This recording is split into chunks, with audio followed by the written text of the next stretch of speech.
Vallahi Gazze için, bizim Müslümanlar için hiç iyi bir şey değildi. Bütün Arap ülkeleri olsun, bizim Türkiye olsun, bütün Müslüman ülkeleri olsun. Yani bu yorucu bir şeydir yani. Böyle bir hakarete bulunur, böyle bu Müslümanlardan, böyle bir Ermeniler, Yahudiler, Hristiyanlar gelip bizim memleketimizi, bizim Müslüman ülkeleri vururlarsa yani bu olacak bir şey değildir yani. Bugün Gazze'dir, yarın benim. Yarın bizim Türkiye'mizdir. Eğer ki bu Amerika, bu Rusya, bu Çin, bu tüm yabancı ülkeler, Ermeni ve Yahudiler bizim memleket, bütün Müslüman ülkelerine böyle vurup kırdırırlarsa bu sırayla hepsini de götürebilirler. Bugün Amerika'nın gemisi bizim Türkiye'nin içerisinde ne demek olsun geliyor? Biz hepimiz susuyoruz, konuşuyoruz ama bu konuşmamız boştur. Yani Allah mesela Seyyidina Muhammed'imizi öldürseler de dahil biz ne yapıyoruz yine de susuyoruz. Savaş oldu. Bizim bütün Müslüman ülkeler hep vuruldu, hep kırıldı. Ne oldu? Ne oldu? Türkiye hep ezip geçiyorlar. Müslüman ülkeleri ezip geçiyorlar. Arap siz neredesiniz? Cübbe giyiyorsunuz. Cübbeleriniz boştur kardeşim. Ne yapmalıyız lazım? Sırt sırta verelim. Hepimiz beraber ölüm ise ölümdür. Halk yolunda, İslam yolunda, Allah yolunda hepimiz kendi bile bile canımızı feda ederiz. Bugün kundaktaki çocuklarımız vurulur da evlatlarımız vurulur. Biz burada susalım mı? Biz burada seyredelim. Müslümanlar seyredebilir. Bu Müslümanlık değildir. Müslümanlık değildir. İslam devletleri ve Türkiye Cumhuriyeti dahil çok tepkisini tam vermiyor. Çekimsel davranıyor. Aslında normalinde şu anda tam zamanıdır yani. Bunu bir fırsattır. Nasıl o Siyonistler için bir fırsatsa Müslümanlar için de bir fırsattır. Bunu en azından büyük bir tepki gösterip bunu geri tepmesi için veya bir yerlere yani bu zalimleri önünü kesmesi için bir fırsattır. Bu fırsatı da adamlar alırlarsa Yahudiler ileride bizi de bulacaktır. Bütün Müslüman devletlerine tek tek bulacaktır. Bugünkü planlar bozulmazsa ileride daha büyük planlarla karşı karşıya kalırız. Hükümetimizden de ağır bir baskı olmasını istiyoruz. Yani pasif kalıyor devlette. Bütün dış devletleri mesela İsrail'in bütün fabrikaları, bütün içecekleri hep oradan alıyorlar. Oraya bir ambargo koymaları lazım. En azından siyasi bir ağırlık veya halkı bilinçlendirip İsrail mallarına, diğer dış Amerika'ya karşı aslında tepki gösterilmez lazım. Amerika bu işin baş rolünde oynayan zaten Amerika'dır yani. Gazze'de olan olaylar Kerbela'daki İmam Hüseyin'in gibi yalnız bıraktılar. Bütün Müslüman devletleri yani. Bir devletten hariç. Yani o yüzden Müslümanlar birlik ve beraberlik olması gerekiyor. Emperyalizm, birlik ve beraberlik olduğu için bugün Amerika'nın Dışişleri Bakanı çıkıp televizyonda diyor ki ben bir Dışişleri Bakanı olarak değil Yahudi olarak gelmişim buraya.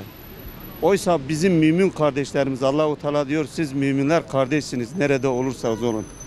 Ama hiçbirimizin sesi çıkmıyor. Sadece bir pankart asıyoruz bir konuşma.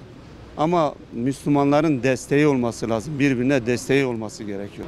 Şimdi Müslümanlar gücü olmasa ekonomik destek vermesi gerekiyor. Hatta siyasi partilere bir meclisteki insanlar bir güç gösterisi göstermesi lazım. Bugün emperyalizm ülkemizin siyahasını da düşürdü yani. O yüzden biz kardeşler birleşip insanların yani ırkları, dinleri değil, ülkemizde kim varsa hepimiz kardeşiz. Ülkemizi korumak için ve emperyalizme karşı direnmemiz lazım. Ben parlamentodaki partilere de diyorum birleşip bu emperyalize karşı bir tepki göstermesi gerekiyor. Şu anda özellikle İslam ülkelerinde mesela seslerin çıkmaması manidardır. Yani böyle bekliyoruz yani herhangi bir İslam ülkesi niye hiç kimse tepki göstermiyor veya hiç kimseden ses çıkmıyor. Onu bekliyoruz. Yani oradaki Müslümanlar zor durumda. Yani Allah yardımcıları olsun. Yani küfür hepsi bir olmuş şu anda orada ama nedense Müslüman ülkeleri piyasada yok. Yani adamlar hepsi birleşmiş yani böyle. Geliyor adamlar zaten gözdağı veriyor işte kimse sesi diğer ülkelere ses çıkmasın gerçekten de sesleri çıkmıyor. Bir gösterilebilir onların mesela malları boykot edilebilir veya konsolosluların mesela şeyleri kapatmalı diye düşünüyorum yani. Bizim başımızda ne varsa bütün İslam'ın başında aynı insanlar vardır. İran'ı hariç sayıyorum. İran alttan da üstten de ben varım diyor, kahrolsun diyor, ellerinden öpüyorum diyor yapanları. Bari bizimkiler böyle deseydiler yine yeterdi. Sen Azerbaycan'a, Rusya'ya verirsin uçakları niye oraya vermiyorsun? Yani bir kendini göster ya ölürse hepimiz öler baba. Yani o değerli dostlarınıza dedi ki arkadaş siz filoları neye gönderiyorsunuz? Nedir? Hayırdır? Bir avuç insan orada ya. Evlerini yıktınız, başlarına yıktınız, izlerine geçtiniz, mescitlerini yıktınız. Daha siz bir daha ne istiyorsunuz? O yetmiyor gibi bir de siz gemilerinizi gönderiyorsunuz. Ya en az bunu çıksın bir de ürkekçe söylesin. Ben kınıyorum aman barış olsun. Ne barışı ya? Ya sözün bittiği yerdeyiz. Yani bugün şu an televizyona baktım geldim 2,5 saat mühlet vermiş. 1-2 milyon Gazeli nereye gidecek? Kim bunları koruyacak? Bütün dediğiniz gibi bütün Batılılar bir araya gelmiş.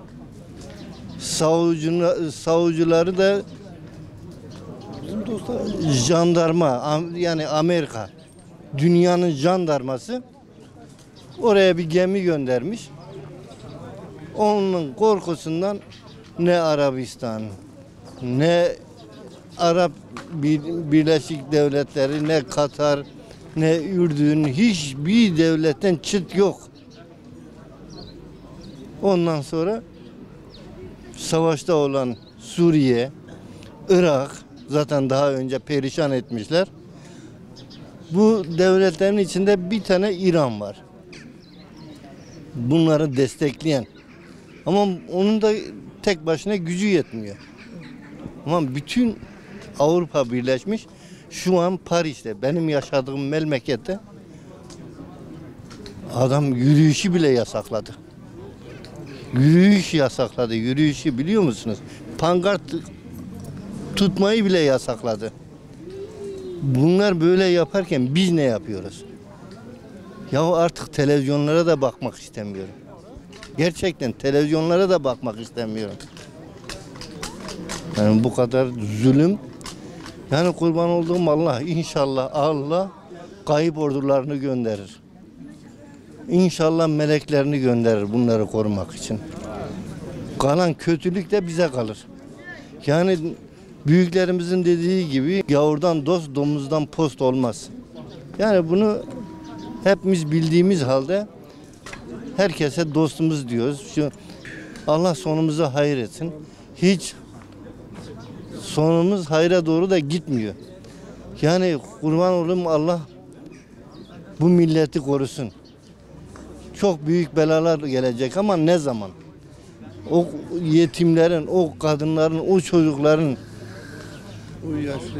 o yaşlı insanların feryatı dünyayı inletiyor. Biz Müslümanların asla ömründe değil. Biz evimizde oturuyoruz, çay içiyoruz. Kahvede oturuyoruz, çay içiyoruz. Bu böyle olmaz. Bir öncü olacak ki seni yönlendirsin. O da yok.